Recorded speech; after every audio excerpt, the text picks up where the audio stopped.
नमस्कार, मैं अशोक कुमार पांडे और स्वागत है आपका टीसीएच पर। राहुल गांधी कल इलाहाबाद में थे, गुलाबी शर्ट में थे, लिनन की गुलाबी शर्ट पहनी हुई थी और उसको देखकर भारतीय जनता पार्टी के बहुत सारे नेता लाल पीले हो रहे होंगे। मैं इलाहाबाद पर तो बात करूंगा, लेकिन कल नरेंद्र मोदी जी भी गए हुए थे आईआईटी और दैनिक भास्कर ने उनके पूरे कार्यक्रम की जो फ्रंट पेज पे रिपोर्ट छापी है, उसकी जो हेडिंग दी है, उसको पढ़ के मुझे मुस्कुराहट आई, हंसी आई। आप भी सुनिए। ये हेडिंग कहती है कि सिर्फ सवाल ना पूछें, हल भी खोजें। ठीक बात है। अगर आप सवाल पूछेंगे तो मोदी जी को हल देना पड़ेगा और मोदी जी के पास किसी चीज का हल नहीं है। मोदी जी के पास शानदार सूट है, मोदी जी के पास शानदार टेलीप्रॉम्प्टर है, मोदी जी के पास तंत्र मंत्र और गाय गोबर करने वाले लोग हैं और मोदी जी के पास नेशनल गोदी मीडिया है जो उनको 24 घंटे दिखाता है, लेकिन किसी सवाल का हल नहीं है उनके पास। अब अगर युवा पूछेगा रोजगार तो वो कहेंगे पकौड़ी तल लो, अगर युवा कहेगा स्कूल तो वो चुप हो जाएंगे, अगर युवा कहेगा यूनिवर्सिटी तो कहेंगे प्राइवेट में पढ़ लो, लाखों की फीस देकर, हम तो नई यूनिवर्सिटी खोलेंगे नहीं। और अगर युवा अपना अधिकार मांगने के लिए संसद तक जाने की कोशिश करेगा तो उसके ऊपर लाठी चलेगी, उसके ऊपर पैलेट गन चलेगी, उसको एंटी नेशनल बताया जाएगा और हिंदू मुसलमान किया जाएगा। इसके अलावा हमारे नरेंद्र मोदी जी के पास कोई हल बचा नहीं है। इस बात को हम अच्छी तरह से जानते हैं। हम जानते हैं कि इस देश में करप्शन अपने हाईएस्ट लेवल पर है। हम जानते हैं कि सड़कें जो बन रही हैं वो गड्ढे बन रहे हैं। बेसिकली एक सड़क बनी, लखनऊ कानपुर रोड बनी वो, और उस पर 74 जगह से ज्यादा, 74 जगह से ज्यादा टूट फूट हो गई, पैचेज लग गए और उसी ठेकेदार को नया कॉन्ट्रैक्ट भी दे दिया गया सैकड़ों करोड़ का, क्योंकि वो भारतीय जनता पार्टी के सांसद का भाई है। तो ना करप्शन का कोई इलाज है, ना ट्रंप का कोई इलाज है। 100% टैरिफ की बात चल रही है, आप खामोश बैठे हुए, किसी का कोई इलाज नहीं है, किसी का कोई हल नहीं है। इसलिए जाएंगे तो पराठे की कहानी सुनाएंगे। यूनिवर्सिटी के कैंटीन का पराठा याद आता है, लेकिन ये नहीं बताएंगे कि आखिर यूनिवर्सिटी के हॉस्टल में आप रहे कब। डिग्री तो दिखाएंगे ही नहीं। बाबा बागेश्वर उनको याद आएंगे, आईआईटी के बच्चों के बीच में बोलते हुए उनको बाबा बागेश्वर याद आएंगे। गाय गोमूत्र भी याद आ सकता था, क्योंकि आईआईटी का सत्यानाश करने की कसम तो उन्होंने खा ही ली है। कोई साइंटिस्ट कैसे याद आता, कोई विद्वान कैसे याद आता? ये सब तब याद आता है जब आप पढ़ाई लिखाई करते हैं। जाएंगे तो मंत्र बजेगा, स्पेशल स्टाइल में जाएंगे, बड़ी बड़ी बातें करेंगे, टेलीप्रॉम्प्टर सामने लगा होगा और ऐसा भाषण देंगे जिसको सुनकर सिर्फ और सिर्फ हंसी आती है। और वहीं दूसरी तरफ कल राहुल गांधी इलाहाबाद यानी कि प्रयागराज में छात्रों की गूंज लेकर पहुंचे थे। अब देखिए, हर तरह से कोशिश की गई रोकने के लिए, हर तरह की कोशिश की गई। पहले जगह कैंसिल हो गई, कांग्रेस वाले अड़ गए, अजय राय अड़ गए, तो जगह दोबारा देनी पड़ी। रास्ते में कीचड़ था, रास्ते में गंदगी थी, उसकी सफाई नहीं करवाई गई। कई लोगों ने शिकायत की कि वहां के लिए साधन उपलब्ध नहीं कराए गए, लोग पैदल चल चल के पहुंचे और तो भी लाखों छात्र सामने थे। बिना किसी टेलीप्रॉम्प्टर के 45 मिनट राहुल गांधी ने लगातार भाषण दिया और सिर्फ भाषण नहीं दिया, छात्रों से बात की। सिर्फ अपने मन की बात नहीं कही, उनके मन की बात सुनी। मैं बहुत डिटेल में बताऊंगा। लड़कों ने जिस तरह के सवाल पूछे हैं, मुझे खुद अपने हॉस्टल की जिंदगी याद आ गई और मैं हॉस्टल में रहा हूं। जिसको चाहिए उसको अपना सर्टिफिकेट दिखा सकता हूं। गोरखपुर यूनिवर्सिटी में 7 साल में हॉस्टल में रहा हूं। तो खैर, कल जो बातचीत राहुल गांधी ने की है उसको सुनने के बाद मुझे एक बहुत पुरानी कहावत याद आ गई, एक बहुत पुरानी बात याद आ गई। कहा जाता है कि जिस विचार का वक्त आ जाता है उस विचार को कोई रोक नहीं सकता। जब आजादी का वक्त आ गया तो अंग्रेजों ने 1000 कोशिश कर ली, लेकिन हिंदुस्तान को आजाद करना पड़ा। और ऐसा लगता है कि अब राहुल गांधी का वक्त आ गया है और नरेंद्र मोदी का वक्त जा रहा है। कल के भाषण की खास बातें क्या थी? उन्होंने 3 स्लाइड्स दिखाई और कुछ मजेदार बातें की। उन्होंने कहा कि सिस्टम ने युवाओं को चक्रव्यूह में फंसा दिया है। लाखों करोड़ों की फीस के बाद एक सर्टिफिकेट मिलता है जिसकी आज कोई वैल्यू नहीं है, क्योंकि आपका सर्टिफिकेट रोजगार नहीं देता है। मैं एक छोटा सा यूट्यूब चैनल चलाता हूं, आप जानते हैं, हम 7-8 लोग मिलकर ये चलाते हैं।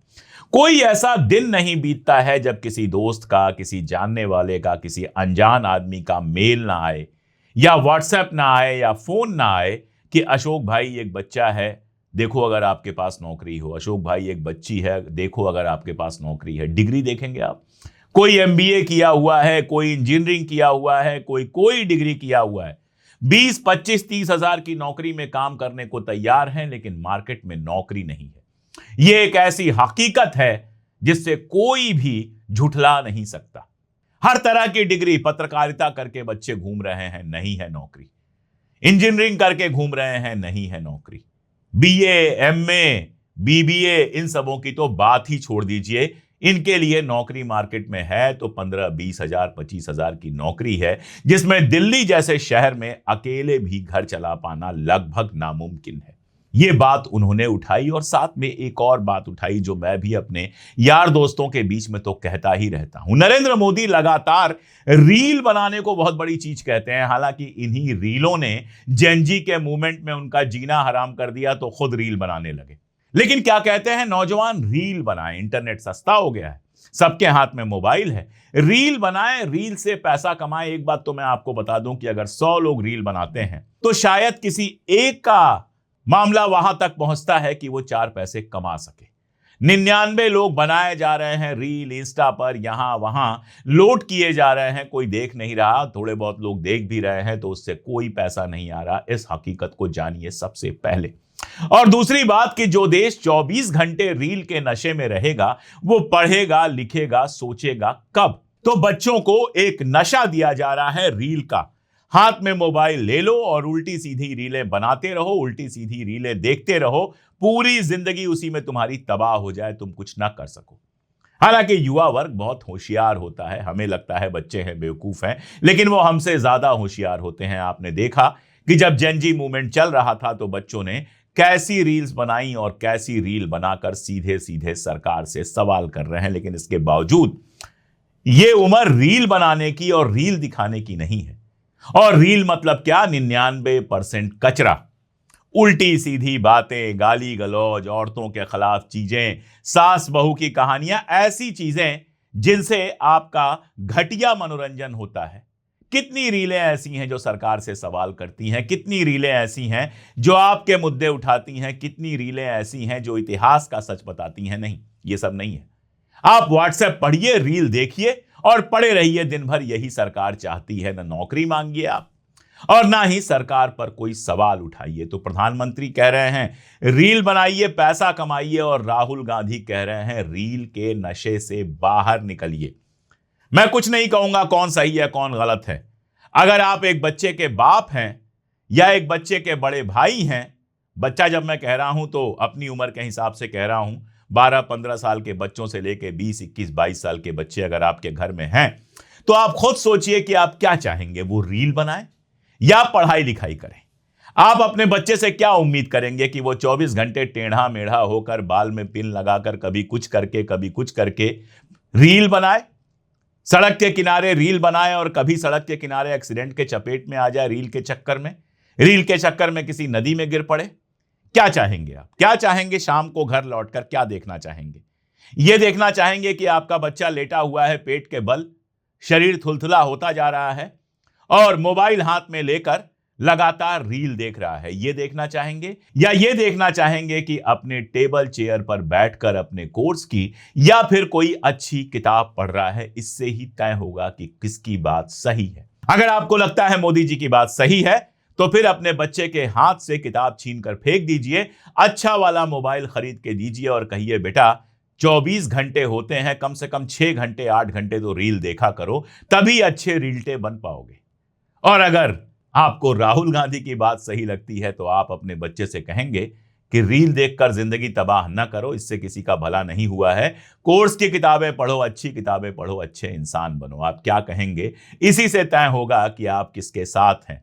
बहुत सारे लोग मोदी जी करते हैं, लेकिन अगर उनके बच्चे भी 24 घंटे रील देखने लगे तो उनका दिमाग खराब हो जाएगा, उनको मारना पीटना शुरू कर देंगे। इसका मतलब क्या है? इसका मतलब यह है कि धर्म के चक्कर में मोदी जी की भक्ति तो करते हैं, लेकिन उनको भी पता है कि बात तो राहुल गांधी सही कह रहे हैं। दूसरी बात जो उन्होंने 3 तस्वीरें या 3 स्लाइड जो भी आप कहना चाहें दिखाई, उसमें जो दूसरी बात थी वो बात थी जो आपको बाजार में दिखाई देगी। आप कहीं चले जाइए, दुनिया में कहीं चले जाइए, आप यूरोप चले जाइए, आप मिडिल ईस्ट चले जाइए, आप अफ्रीका चले जाइए, आप कहीं भी चले जाइए और वहां जाकर किसी भी दुकान में घुस जाइए और वहां कोई भी सामान उठा लीजिए, कोई भी सामान उठा लीजिए, आपको शर्ट दिखेगी मेड इन बांग्लादेश।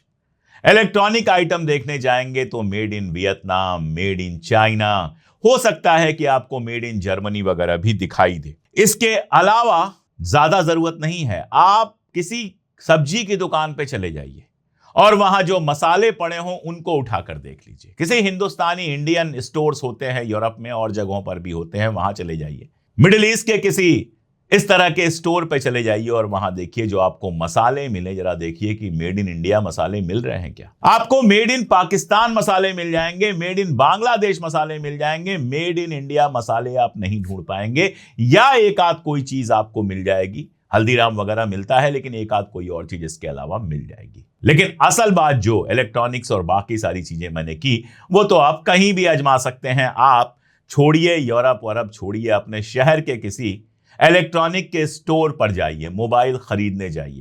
एप्पल खरीदने जाएंगे, आपको मेड इन चाइना हो सकता है, हो कहीं और का बना हुआ हो, कंपनी अमेरिका की है। सैमसंग खरीदने जाएंगे, कोरिया की कंपनी है। गिनते चले जाइए। अब मुझे तो किसी ने ऐड के लिए पैसा दिया नहीं है तो अलग अलग सबका नाम मैं क्या लूं, लेकिन जो भी मोबाइल आपके हाथ में है जरा हाथ में लीजिए और सोचिए कहां का बना है, आपको पता चलेगा बाहर का बना है। 12 साल पहले यह स्थिति नहीं थी, मोबाइल तो तब नया नया आया था, बाहर का ही आता था, नोकिया वगैरह ही आते थे, लेकिन बाकी इलेक्ट्रॉनिक गुड्स में आपको मेड इन इंडिया अच्छी खासी चीजें मिलती थी। अब नहीं है, सब कुछ बाहर का है। ये जो मेड इन इंडिया को मेक इन इंडिया बना दिया गया, ये क्या किया गया? ये किया गया कि यहां से एक सामान लगाओ, वहां से दूसरा सामान मंगाओ, वहां से तीसरा सामान मंगाओ, सबको असेंबल करो और कह दो ये मेड इन इंडिया है। मैं हमेशा एक एग्जांपल देता हूं, लाइटर खरीदने चले जाइए, सिगरेट वाला लाइटर खरीदिए या फिर गैस वाला लाइटर खरीदिए, 99% आपको मेड इन चाइना मिलता है। राहुल गांधी ने सवाल उठाया कि आखिर हमारे यहां मैन्युफैक्चरिंग कैसे खत्म हो गई, मैन्युफैक्चरिंग का पूरा बिजनेस कैसे खत्म कर दिया गया। कोई कुछ नहीं बना रहा है, जो बड़े लोग हैं, अदानी कोई नई चीज नहीं बना रहे हैं, अंबानी कोई नई चीज नहीं बना रहे हैं, जो पहले बना लिया वो बना लिया। बजाज वगैरह की बात छोड़ दीजिए, वो बनाते हैं, बजाज ढेर सारी चीजें बनाता है, आज भी मार्केट में बनाकर बेचता है, लेकिन इसके अलावा कोई नया ऐसा प्रोडक्शन हब या मैन्युफैक्चरिंग हब आपके सामने खुला हो जिसके सामान की डिमांड पूरी दुनिया में हो, वो आपको नहीं दिखाई देगी। ये क्यों हुआ? ये हुआ मोदी की गलत पॉलिसीज की वजह से। नोटबंदी हुई, हमारे छोटे छोटे कितने मैन्युफैक्चर तबाह हो गए। जीएसटी जिस तरह से लगी, हमारे छोटे छोटे कितने मैन्युफैक्चरर्स तबाह हो गए। हम कुछ बना नहीं रहे हैं, हम मंगा रहे हैं, उसको रीलेबल कर रहे हैं और बेच रहे हैं। हालत यह है कि अडानी जो ड्रोन बनाते हैं वो पूरा का पूरा इजराइल से आता है, रीपैकेजिंग करके यहां से इंडियन कह के बेच दिया जाता है। अब इसका नुकसान क्या है? इसका नुकसान यह है कि जब मैन्युफैक्चरिंग नहीं होगी तो नौकरियां नहीं मिलेंगी। पुरानी जो मैन्युफैक्चरिंग होती थी, सरकारी और गैर सरकारी कंपनियां, वो बंद पड़ी हुई हैं। उन जमीनों पे प्लाटिंग हो रही है। वो आप किसी भी शहर में चले जाइए, ग्वालियर चले जाइए, किसी भी शहर में चले जाइए, आपको एक इलाका दिखेगा जहां एक जमाने में ढेर सारी इंडस्ट्रीज हुआ करती थी, जहां सामान पैदा होता था और वहां पर हजारों लोग काम करते थे, रोजगार मिलता था। आज वो कंपनियां बंद हैं, रोजगार कहीं मिल नहीं रहा है और वही होता है कि क्लाड का ऐड आएगा कि एक क्लाड एआई लगवा लीजिए तो 5 लोगों की नौकरी आप खा सकते हैं। तो नौकरियां खाने पर जोर है, नौकरियां देने पर जोर नहीं है। कोई चीज एआई बनाने के लिए मैकेनिक का काम नहीं कर सकता, इंजीनियरिंग का काम नहीं कर सकता, डिजाइनिंग का काम बहुत कम कर सकता है। अगर आज हमारे पास मैन्युफैक्चरिंग होती तो उस सेक्टर में रोजगार होते, इंजीनियर्स के लिए होते, सबके लिए रोजगार वहां पर होते। लेकिन मैन्युफैक्चरिंग पूरी तरह से खत्म हो गई, स्टार्टअप इंडिया को बर्बाद कर दिया गया। बैंकों से लोन लेने जाएंगे, आपको पागल कर देंगे। अडानी अंबानी को लाखों करोड़ रुपए लोन देंगे और फिर माफ भी कर देंगे, लेकिन आपने अगर कोई लोन ले लिया और चुकाने में दिक्कत हुई तो आपका क्या हाल होगा, आप वो अच्छी तरह से जानते हैं। 2 किस्तें अगर छूट गई तो आपके घर वसूली के लिए लोग पहुंच जाएंगे, अडानी अंबानी के घर कोई नहीं पहुंचता। तो स्टार्टअप इंडिया जितना नाटक किया गया था वो पूरा खत्म हो गया। सारा स्टार्टअप बस इतना है कि मजदूर सस्ते में मिल जाते हैं तो एक जोमेटो शुरू कर दो, एक स्विगी शुरू कर दो, बाजार में आप जाओ तो आपका झोला ढोने के लिए एक आदमी मिल जाए, 10-12-15 हज़ार में जो बेरोजगार हैं उनका शोषण करो और केवल लोगों को विलासिता की आदत डालो, मैन्युफैक्चरिंग कुछ नहीं, प्रोडक्शन जीरो। ये इकोनॉमिक पॉलिसी लाकर दी है नरेंद्र मोदी ने इस देश पर, जिस पर उन्होंने सवाल उठाया और कहा कि पब्लिक सेक्टर को प्राइवेट कर दिया गया, नौकरियां खत्म हो गई। जब पब्लिक सेक्टर था तो नौकरी मिलती थी, एचएमटी थी तो एचएमटी में हजारों लोग काम करते थे, पेंशनेबल जॉब थी, अच्छी तनख्वाह मिलती थी, घर मिलते थे रहने के लिए, तमाम तरह की सुविधाएं मिलती थी। ऐसे तमाम पब्लिक सेक्टर को बंद कर दिया गया और प्राइवेट सेक्टर जिस तरह की लूट पर लगे हैं, जिस तरह का रोजगार दे रहे हैं, नोएडा में हमने देखा कि मजदूर जब सड़क पर उतरे तनख्वाह बढ़ाने के लिए और उन्होंने कहा कि 12,000-13,000 रुपए में हमारा काम कैसे चलेगा, तो लोगों को उठाकर जेल में डाल दिया गया और अब बेचारे बेरोजगार हैं। यानी कोई विरोध भी ना कर सके, कोई सवाल भी ना कर सके, क्योंकि सरकार मालिकों के साथ है, मजदूरों के साथ नहीं है। और उसी समय जब हर तरफ सिर्फ और सिर्फ नौकरियां खत्म हो रही हैं, तो राहुल गांधी ने तीसरी तस्वीर दिखाते हुए कहा कि गौतम अडानी की दौलत 10 साल में 30 गुना बढ़ गई है। भाजपा की दौलत यानी भाजपा का जो बैंक बैलेंस है वो 150 करोड़ से बढ़कर 10,000 करोड़ रुपए हो गया है। हर संस्था में आरएसएस के प्रचारक रखे जा रहे हैं ताकि सोच को कंट्रोल किया जा सके। यूनिवर्सिटी में, मीडिया में, जुडिशरी में, फोर्सेस में, हर जगह। बताइए, तीनों में से कोई बात आपको गलत लगी? अगर आपके पास दिमाग है, अगर आपने दिमाग को घुटनों में ट्रांसफर करके और घुटने आपने नागपुर के सामने, मोदी के सामने, अमित शाह के सामने टेक नहीं दिए हैं, तो आपको बहुत कायदे से समझ में आएगा कि जो बातें राहुल गांधी कर रहे हैं वो बातें सही हैं या गलत। आपको समझ में आएगा कि इस देश में आज रोजगार का हाल क्या हुआ है। और उसके बाद युवाओं से जो बातचीत की, युवाओं ने जो सवाल पूछा, एक छात्र ने जो बीएड है उसने जो बात कही उसको सुनिए। अगर आप इंसान हैं तो आपकी आंखों में थोड़ी सी नमी आ जाएगी। सर मैं मतलब कि मैं बीएड हमारी मम्मी करवाई थी जमीन बेचकर। 4 साल से वैकेंसी अभी तक नहीं आई है सर। जब आंदोलन करने जा रहा हूँ तो सर मतलब कि सम्राट चौधरी का गुंडा जो कि पुलिस जो हम लोग को लाठी से मारती है और जेल भेजती है। सर जब हम लोग आंदोलन करते हैं तो डिटेन कर लिया जाता है। उसके बाद मतलब कि कुछ भैया को जेल भेज दिया जाता है। उसके बाद मतलब कि हम लोग जब स्टेट क्वालिफाइड। रिलैक्स करो, कोई प्रॉब्लम नहीं है, घर में हो अपने, खुल के बोलो, टेंशन मत लो। ये जब मैं पहली बार ऐसे बोला था मैं भी नर्वस था, इसमें कोई प्रॉब्लम नहीं है, खुल के बोलो। सर मैं मतलब state qualified, CTET qualified, PG, BEd करके आया हूँ, फिर भी 4 साल से वैकेंसी नहीं आई है सर। जब मतलब कि आंदोलन 4-5-6 साल से मैं पटना में रहकर पढ़ाई करता हूँ, किसान का बेटा हूँ सर। ये महीना का 10 से 15 हज़ार रुपये खर्चा होता है सर, कहाँ से मम्मी देगी? अब मम्मी टेंशन में चली जाती है। मेरे पास 2 ऑप्शन है सर, या चाय का दुकान खोलूंगा या सुसाइड करूंगा सर, उसके अलावा कोई ऑप्शन नहीं है सर मेरे पास। सुसाइड आपका ऑप्शन नहीं हो सकता ब्रदर। मेरे पास पीजी, बीएड, इतना स्टेट सीटेट क्वालिफाइड होने के बाद 20,000 का नौकरी भी नहीं मिलेगा सर पूरा इंडिया में। उसके बाद मैं सर जब मतलब कि मम्मी मतलब कि सुनती है कि आंदोलन में गया है तो मम्मी को पानी चढ़ने लगता है सर टेंशन से। कसम खा के कहिए कि आपके अगल बगल, आप अगर भक्त हैं तो ये खास तौर पे आपके लिए कह रहा हूं, आम आदमी तो जानता है ये। कसम खा के कहिए कि आपके अगल बगल, आपके आसपास, पड़ोस परिवार में कोई ऐसा नहीं है जिसने जमीन बेचकर अपने बच्चे को ना पढ़ाया हो, और कोई ऐसा नहीं है जो पढ़ने के बाद भी बेरोजगार रह गया हो और समझ में नहीं आ रहा हो कि क्या करे। आप सोचिए, एक बच्चा जिसकी मां ने जमीन बेचकर बीएड कराया, वो कहता है 4 साल से कोई वैकेंसी नहीं आई है। क्या है उसके पास ऑप्शन?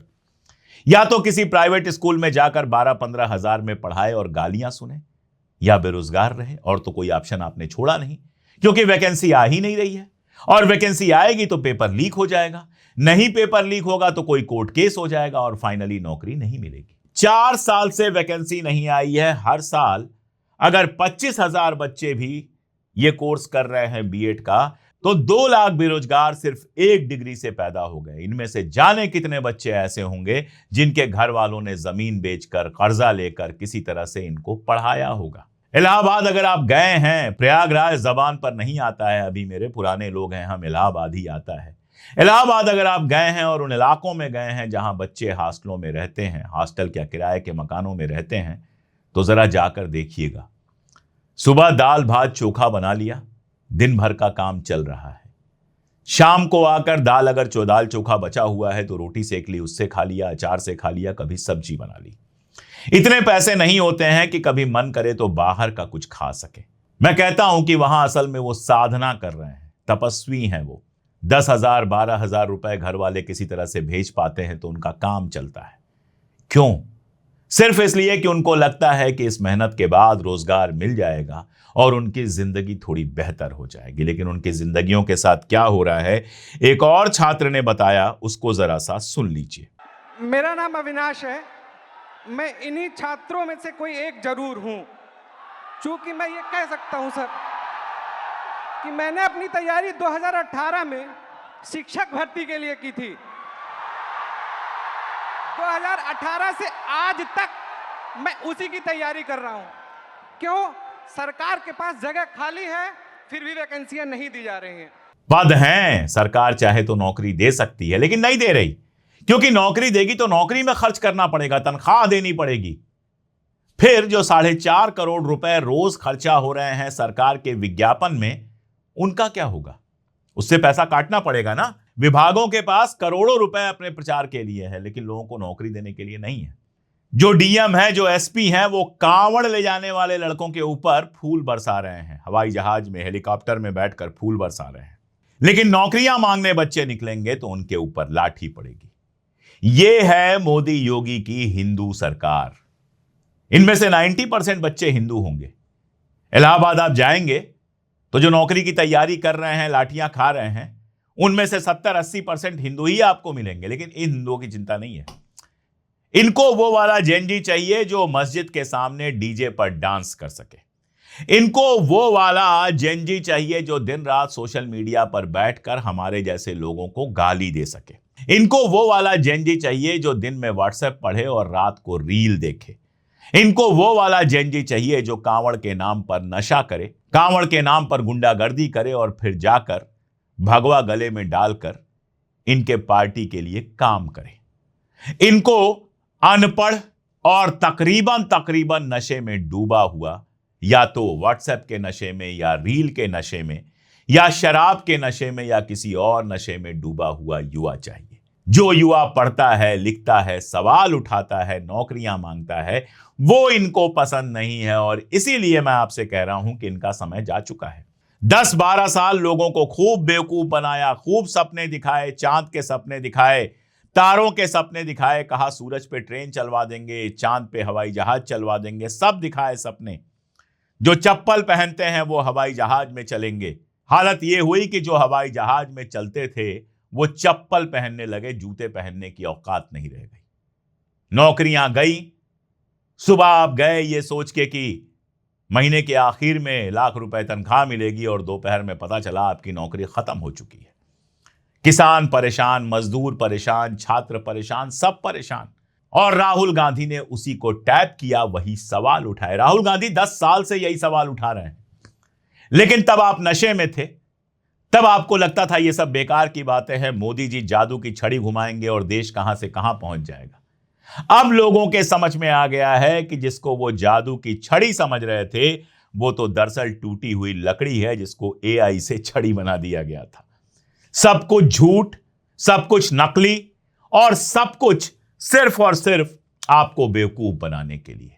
और इसीलिए हिंदू मुस्लिम का पर्दा लगातार जरूरी था, ताकि उसके पीछे ये सारा खेल चलता रहे। युवाओं ने वो पर्दा नोच दिया है, और उसका असर कैसा दिख रहा है, उत्तराखंड की एक घटना आपको बताता हूं। मल्लिकार्जुन खड़गे जो कांग्रेस के अध्यक्ष हैं, वो उत्तराखंड जाने वाले थे, और उत्तराखंड जाते हुए, जाहिर है उनको उत्तराखंड में कार्यक्रम करना था, तो उत्तराखंड जाते हुए जो कार्यकर्ता थे, जो उनके कार्यक्रम में पहुंचना चाहते थे, उनकी बसों को रोका जा रहा था। मैंने 11 सालों में पहली बार देखा कि कांग्रेसी एसपी के दफ्तर में घुस गए, नारे लगाए, जमीन पे बैठ गए और फाइनली अजित राठी एक पत्रकार है, उनका ट्वीट आया कि फाइनली पुलिस अधिकारी साहब फोन करते हुए देखे गए कि कांग्रेस के कार्यक्रम में जो लोग जा रहे हैं किसी गाड़ी की जांच ना हो, किसी गाड़ी को रोका ना जाए। यह ताकत होती है जब आपका नेता लड़ता है तो आपके अंदर डबल जोश आ जाता है। इलाहाबाद में जगह कैंसिल की गई तो अजय राय भिड़ गए कि कार्यक्रम तो यहीं होगा और कार्यक्रम वहीं हुआ। उत्तराखंड में बस रोकी गई तो वहां के नेता भिड़ गए कि बसों को कैसे रोका और पुलिस को कहना पड़ा कि सारी बसों को आने दो, किसी को ना रोको। ये जोश जो कार्यकर्ताओं में दिख रहा है, ये जोश जो युवाओं में दिख रहा है और जो मजे ले रहा है विपक्ष। अखिलेश जी की एक कहानी आपको सुनाता हूं। योगी आदित्यनाथ ने एक ट्वीट किया या भाषण दिया जो ट्वीट हुआ, जिसमें वो कहते हैं कि जो यूं ही घूमते रहते हैं उनकी शादी नहीं होती। अब शादी तो योगी आदित्यनाथ की हुई नहीं है और अखिलेश जी की हुई है, तो शायद राहुल गांधी पर टिप्पणी करना चाहते होंगे। योगी आदित्यनाथ परेशान तो हैं ही, इलाहाबाद में जा रहे थे उस समय राहुल गांधी तो अखिलेश जी ने उस पर टिप्पणी ये की कि पता नहीं किसी और के लिए लिखा है या अपने ही लिए लिखा है। अब किसी के पास इसका जवाब नहीं है। तो छात्रों की गूंज का यह कार्यक्रम जो इलाहाबाद में था वो इतना सफल था कि सिद्धार्थनाथ सिंह जो कभी मंत्री रहे हैं, उन्होंने एक ट्वीट किया, बीजेपी के हैं। ट्वीट करके उन्होंने लिखा कि कुर्सियां खाली पड़ी थी, कार्यक्रम फ्लॉप था। अब हकीकत यह है कि वहां कोई कुर्सी थी ही नहीं, वहां सारे लोग खड़े थे। तो ये कुर्सियां कहां खाली पड़ी थी? हो सकता है सिद्धार्थनाथ सिंह जी ने कोई पार्टी वार्टी बुलाई हो, बाहर अपने लॉन में कुर्सी लगाई हो और वही कुर्सियां उनको खाली दिखाई दी हो। खैर, ये मजाक की बात है। ये बताता है कि आप कितने कुंठित हैं, भारतीय जनता पार्टी के नेता कितने परेशान हैं राहुल गांधी के सफल कार्यक्रम से, और भारतीय जनता पार्टी के नेता जितने परेशान होंगे राहुल गांधी उतने ही ज्यादा सफल होते चले जाएंगे। यही उनकी सफलता का सबसे बड़ा मानक है कि आपके विरोधी परेशान हैं, उनके समझ में नहीं आ रहा कि क्या करें। एक आखिरी बात करके बात खत्म करता हूं। किरण रिजिजू मंत्री हैं और मंत्रियों को थोड़ा सोच समझ के बोलना चाहिए। आप सोचिए, राहुल गांधी के इलाहाबाद जाने से रिजिजू जी को इतनी प्रॉब्लम हुई कि उन्होंने लिखा कि प्रयागराज की जगह आपको रांची जाना चाहिए था। वैसे रिजिजू ये नहीं बता पाए कि वो खुद रांची क्यों नहीं जा रहे हैं। भाई, वहां जो सरकार है उसका विपक्ष भाजपा है और रिजिजू तो ना ही जंतर मंतर आ पाए और ना ही रांची जा पा रहे हैं। नरेंद्र मोदी, अमित शाह तो संसद के अंदर नहीं आ पा रहे हैं। तो फिर राहुल गांधी से सवाल क्या सोच के पूछ रहे हैं रिजिजू, ये आप भी अच्छी तरह से समझ सकते हैं। लेकिन ठीक है, वो एक ऐड आता है ना, दाग अच्छे हैं, तो ये टेंशन भी अच्छी है। युवाओं ने जिस तरह का मूवमेंट शुरू किया और उसको राहुल गांधी अब जिस तरह से लीड कर रहे हैं, वो अगर भारतीय जनता पार्टी को टेंशन दे रहा है तो इसका मतलब सिर्फ इतना है कि उल्टी गिनती शुरू हो गई है। आपको क्या लगता है कमेंट में जरूर बताइएगा। आज के लिए इतना ही, बहुत शुक्रिया।